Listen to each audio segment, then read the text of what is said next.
നല്ല ചൂടുള്ള കാലാവസ്ഥയിൽ നന്നായി വളരുന്ന ഒരു പ്ലാന്റാണ് ഒലിവ് പ്ലാന്റ്.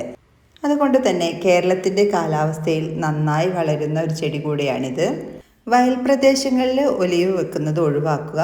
വെള്ളം കെട്ടി നിൽക്കുന്നുണ്ടെങ്കിൽ അത് ഡാമേജ് വരാൻ, ഒലിവ് പ്ലാന്റിൻ്റെ റൂട്ടുകൾക്ക് ഡാമേജ് വരാൻ സാധ്യത കൂടുതലാണ്. പോട്ടിലാണെങ്കിൽ നല്ല നീർവാർച്ചയുള്ള മണ്ണ് തന്നെ തിരഞ്ഞെടുക്കാനും ശ്രദ്ധിക്കുക. ഒരു നിത്യഹരിത വൃക്ഷമാണ് ഒലിവ് പ്ലാന്റ്. സെയ്ത്ത് എന്ന പേരിലും ഈ പ്ലാന്റ് അറിയപ്പെടുന്നുണ്ട്. ഒലിവ് വൃക്ഷത്തിൻ്റെ ഫ്രൂട്ട്, അതിൻ്റെ ഫലവും ഒലിവ് എന്ന പേരിലാണ് അറിയപ്പെടുന്നത്. വൃക്ഷത്തിൻ്റെയും ഫ്രൂട്ടിൻ്റെയും പേരുകൾ ഒരേപോലെയുള്ള ഏക വൃക്ഷം ഒലിവായിരിക്കും. മെഡിറ്ററേനിയൻ മേഖലയിലെ ഒരു പ്രധാന കാർഷിക മരമാണ് ഒലിവ് പ്ലാന്റ്. അതുപോലെ തന്നെ അവിടുത്തെ ഭക്ഷണ രീതികളിലെ പ്രധാന ചേരുവകളിലൊന്നാണ് ഒലിവ് ഓയിൽ. പല ഇനം ഒലിവ് മരങ്ങളുണ്ട്. അതിൽ നമ്മുടെ കയ്യിൽ അവൈലബിൾ ആയിട്ടുള്ളത് ഗ്രീൻ ഒലിവാണ്. ഈ സൈസിലുള്ള പ്ലാന്റ്സ് ആണ് ഇപ്പോൾ നമ്മുടെ അടുത്ത് അവൈലബിൾ ആയിട്ടുള്ളത്. ഒരു പ്ലാന്റിൻ്റെ പ്രൈസ് വരുന്നത് 250 രൂപ പ്ലസ് കൊറിയർ ചാർജ് ആണ്.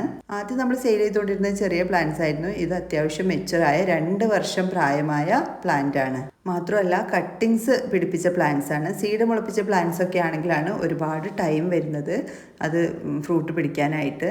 ഇത് നമ്മൾ കട്ടിങ്സ് പിടിപ്പിച്ച പ്ലാന്റ്സ് ആണ്. 2 വർഷം പ്രായമായതുകൊണ്ട് അത്യാവശ്യം മെച്ചുറായ പ്ലാന്റ്സ് ആണ്. നിങ്ങൾക്ക് ഈ പ്ലാന്റ് വാങ്ങിച്ച് നട്ടാൽ ഒരു 5 വർഷം കൊണ്ടൊക്കെ തന്നെ ഫ്രൂട്ടായി തുടങ്ങുന്നതാണ്. ഒലിവ് പ്ലാന്റിൻ്റെ സംരക്ഷണത്തിൽ നമ്മൾ പ്രത്യേകം ശ്രദ്ധിക്കേണ്ടത് വെള്ളം കെട്ടി നിൽക്കാൻ പാടില്ല. അത് പോട്ടിലായാലും നിലത്തായാലും. ഇപ്പോൾ മഴക്കാലത്തൊക്കെ നമ്മൾ നിലത്താണ് നടുന്നതെന്നുണ്ടെങ്കിൽ വെള്ളം കെട്ടി നിൽക്കുന്നത് മാക്സിമം ഒഴിവാക്കണം. റൂട്ട് സംഭവിച്ചിട്ടാണ് ഒലിവ് പ്ലാന്റ്സിന് നോർമലി ഡാമേജ് സംഭവിക്കാറുള്ളത്. അല്പം വെള്ളം കുറഞ്ഞു പോയാലും കുഴപ്പമില്ല.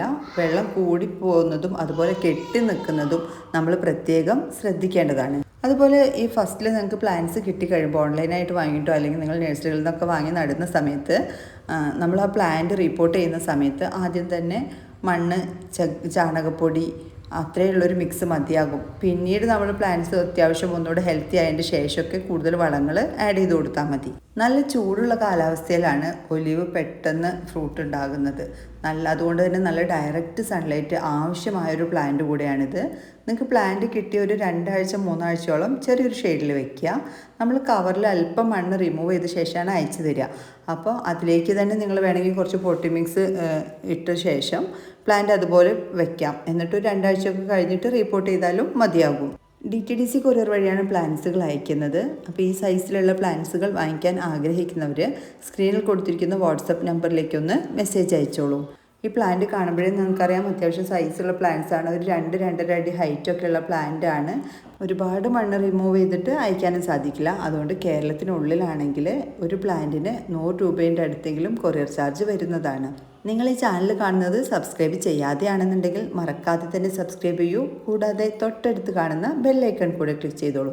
മറ്റൊരു വീഡിയോയിൽ കാണുന്നവരേക്കും താങ്ക്സ് ഫോർ വാച്ചിങ്.